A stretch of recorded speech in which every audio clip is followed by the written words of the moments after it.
Welcome to अपना money lab. मेरे काफ़ी दोस्तों को ये कन्फ्यूज़न रहता है कि यार मैं सैलरीड पर्सन हूँ, मैंने स्टॉक मार्केट में भी इन्वेस्ट कर रखा है, मैंने एफडी भी करवा रखी है, तो इन सब में मुझे कैसे टैक्स फाइल करना पड़ेगा? क्या मेरे को स्टॉक मार्केट से जो रिटर्न आती है, एफडी से जो इंटरेस्ट आता है और मेरी सैलरी आती है, सबको ऐड करके तो मेरा टैक्स स्लैब है काफ़ी बढ़ जाएगा। अभी मैं केवल सैलरी की बात करूँ तो वो 10 या 20% में आता है, पर वो सब ऐड करने के बाद 30% में आता है। तो क्या मुझे 30% इनकम टैक्स फिल करना पड़ेगा? और काफ़ी सारी डाउट रहती है। और मैंने स्टॉक मार्केट में इन्वेस्ट तो कर रखा है, पर मैंने कुछ शेयर्स ऐसे हैं जिनको मैंने 6 मंथ में बेच दिया, कुछ मेरी काफ़ी टाइम से होल्डिंग चली आ रही है, तो और किसी में मुझे लॉस हो रहा है, किसी में प्रॉफिट हो रहा है, तो इन सबको मैं कैसे एडजस्ट कर सकता हूँ?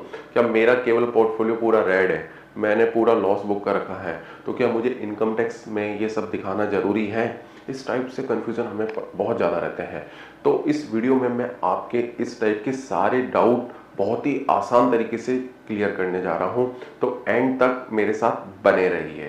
तो देखिए, सबसे पहले बात आती है जो टैक्स लगता है हमारी इनकम पे लगता है। अब टैक्स रेट क्या रहेगी ये डिपेंड करता है कि हमारी जो भी इनकम आ रही है वो कहाँ से आ रही है। हो सकता है आप सैलरीड पर्सन हो सकता है आप बिजनेसमैन हो। तो इसी तरीके से क्या है, इंडिया के इनकम टैक्स एक्ट 1961 के तहत इनकम को 5 हेड्स में डिवाइड किया गया है, जिसमें से फर्स्ट है सैलरी, इनकम फ्रॉम सैलरी। अगर आप सैलरीड पर्सन हैं, मीन्स आपका एम्प्लॉयर आपको कुछ अमाउंट क्रेडिट कर रहा है, चाहे वो सैलरी के फॉर्म में हो, चाहे पेंशन हो, चाहे ग्रेजुएटी हो, किसी भी फॉर्म में आपको अमाउंट दे रहा है, तो वो आपकी जो भी इनकम होगी वो काउंट होगी इनकम फ्रॉम सैलरी के हेड में। इसमें हमें कुछ स्टैंडर्ड डिडक्शन का प्रोविजन होता है, कुछ एग्जेम्पशंस लेते हैं। उसके बाद जो नेट हमारी टैक्सेबल इनकम आती है वो हम अकॉर्डिंग टू स्लैब के अकॉर्डिंग हमें पे करनी पड़ती है। नाउ नेक्स्ट आता है इनकम फ्रॉम बिजनेस और प्रोफेशन। सपोज आपको कोई बिजनेस है, चाहे वो ट्रेडिंग का हो, मैन्युफैक्चरिंग का हो, या आप कोई प्रोफेशनल है, सीए, लॉयर या डॉक्टर कोई भी हो सकते हैं, जिसमें आप अपनी कंसल्टेंसी सर्विसेज देते हैं, उसके बदले आप कुछ चार्ज करते हैं। तो उसमें जो भी आपकी इनकम होती है वो काउंट होती है इनकम फ्रॉम बिजनेस में। अब डेफिनेटली अगर आप बिजनेस करते हैं तो आप पूरा सेटअप लेके बैठे हैं, स्टाफ रख के बैठे हैं, आपके पास बिल्डिंग है या ऑफिस है जिसका आपको रेंट भी पे करना पड़ता है, स्टाफ की सैलरी भी पे करनी पड़ती है। तो बिजनेस के केस में क्या है, वी हैव प्रोविजन कि हमारा जो भी रेवेन्यू आ रहा है उसमें से हम अपने एक्सपेंसेस डिडक्ट करने के बाद जो हमारे पास नेट रेवेन्यू या नेट प्रॉफिट बचता है उस पर हम टैक्स स्लैब के अकॉर्डिंग इनकम टैक्स फाइल कर सकते हैं। ये तो केस हो गई अगर आप इंडिविजुअल हैं, पर अगर आपने कोई कॉर्पोरेट या कोई कंपनी बना रखी है तब कॉर्पोरेट टैक्स आप पे करेंगे। Now the next is income from house property. Suppose आपके पास कोई लैंड है या कोई प्रॉपर्टी है जिसको आपने रेंट पे दे रखी है या लीज पे दे रखी है, तो वो रेंटल इनकम या जो लीज इनकम होगी ना, वो आपकी काउंट होगी इनकम फ्रॉम हाउस प्रॉपर्टी में।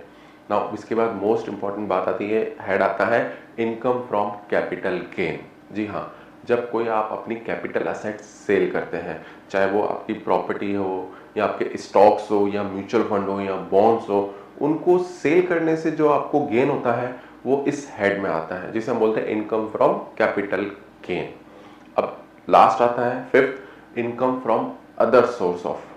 तो इसमें अबव 4 हेड जो मैंने आपको बताया, उनके अलावा जो भी इनकम आपकी होती है जो उन चारों हेड में नहीं होती, वो सारी इसमें काउंट होती है। Fifth, income from other sources. इसमें क्या क्या आता है, बेसिकली आपने स्टॉक मार्केट में इन्वेस्ट कर रखा है तो उससे जो डिविडेंड आता है वो इसमें काउंट होगा। आपने एफडी करवा रखी है, एफडी का जो इंटरेस्ट आता है वो भी इसमें काउंट होगा। या आप कोई लॉटरी, कोई गेमिंग सिस्टम करते हैं, उससे भी जो आपकी इनकम आती है वो भी इसमें काउंट होगी। स्टॉक मार्केट से मेनली हमें 2 टाइप की इनकम होती है। एक तो होती है इक्विटी या शेयर्स बाय सेल करने से, और दूसरी होती है डिविडेंड। अगर हम अपना पोर्टफोलियो मेंटेन रखते हैं, कंपनियों के स्टॉक रखे हैं, तो कुछ कंपनियां हमें डिविडेंड देती है। तो ये जो डिविडेंड से हमें इनकम आती है ना, वो जनरली काउंट होती है इनकम फ्रॉम अदर सोर्स में। और अदर सोर्स की इनकम, स्पेशली डिविडेंड की इनकम को हम ऐड करते हैं अपनी सैलरी हेड में। मीन्स सपोज आपके पास जो भी डिविडेंड आ रहा है, वो उसका जो भी टैक्सेशन होगा वो डिपेंड करता है कि आपका जो सैलरीड है वो कौन से टैक्स ब्रैकेट में आ रही है। उसमें ऐड करने के बाद आप उसके अकॉर्डिंग टैक्स फिल करेंगे। Now the point is, stock market means capital gain की बात करते हैं। जो इक्विटी बाय और सेल करते हैं उसमें आपके दो टाइप से गेन होते हैं। एक तो होता है लॉन्ग टर्म कैपिटल गेन और एक होता है short term capital gain. Long term की बात करें, अगर आपकी इक्विटी होल्डिंग का पीरियड 12 महीने से ज़्यादा है तो ये लॉन्ग टर्म कैपिटल गेन में आएगा, और इसमें जो आपका टैक्स लगता है वो लगता है फ्लैट 12.5%।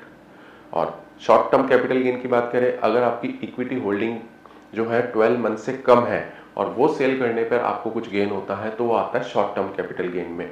इसमें आपका टैक्स फ्लैट 20% लगता है। और हाँ, लॉन्ग टर्म कैपिटल गेन के टैक्स में आपको 1.25 लाख का एग्जेम्पशन मिलता है।